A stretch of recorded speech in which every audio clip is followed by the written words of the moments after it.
I'm Professor Brad Lettner, and this is video 2 out of our 3-video series, The Speaker's Toolbox. In the first video in the series, we talked about the first tool, tell 'em, tell 'em, tell 'em. In this video, we talk about your speech as an arrow. So let's dig in. Think about a simple arrow used in archery for target practice.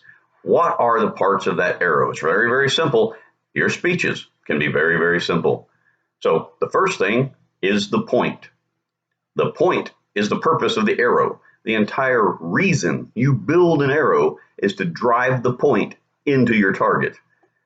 Behind your point is one main shaft. It's always very, very straight and very, very strong because the shaft gives the stability, the strength to the arrow. The shaft is what carries the momentum to drive the point into the target.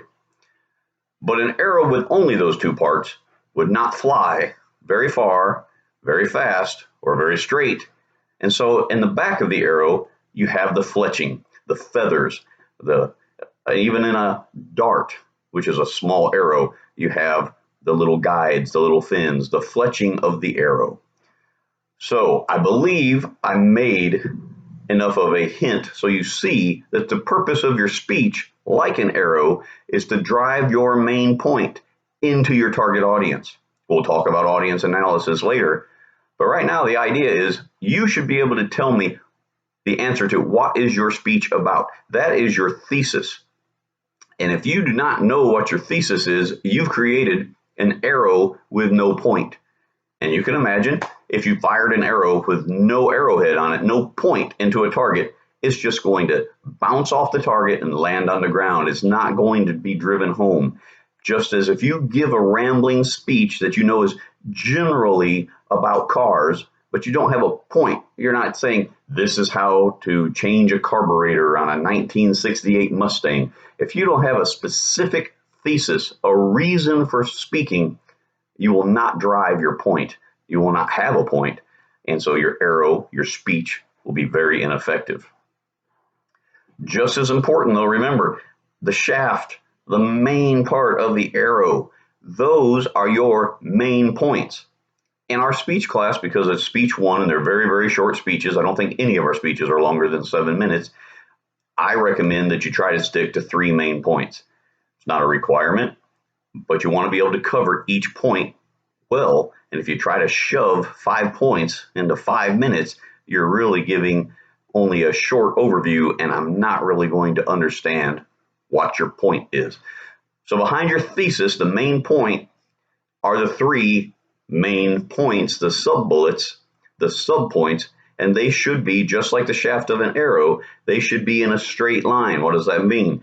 They should line up directly behind your point, behind your thesis, and directly behind each other. Again, we'll talk about cars. I'm going to give a speech about cars, and my 3 main points are: cars have changed a lot throughout the years. Cars have used paint colors to determine or to give out their personality, and cars are used in many different ways, from race cars to dump trucks. That is a speech about cars.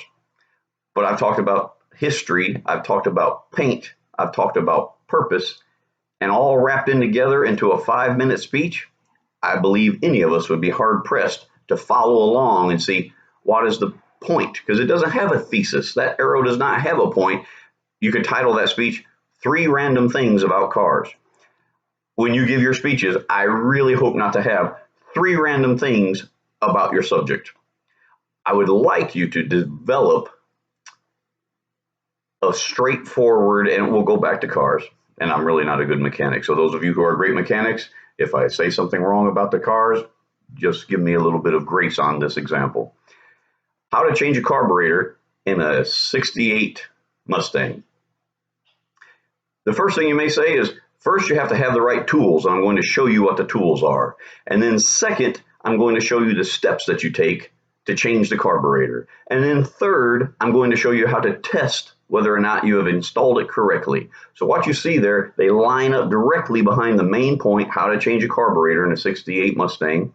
And the first point, make sure you have the right tools. The second point, here's the steps to take to use those tools. And the third point, here's how to test to make sure you've done it correctly, all line up.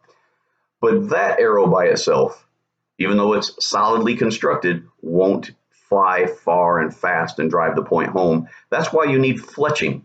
The fletching of your speech are the interesting things that you add to it.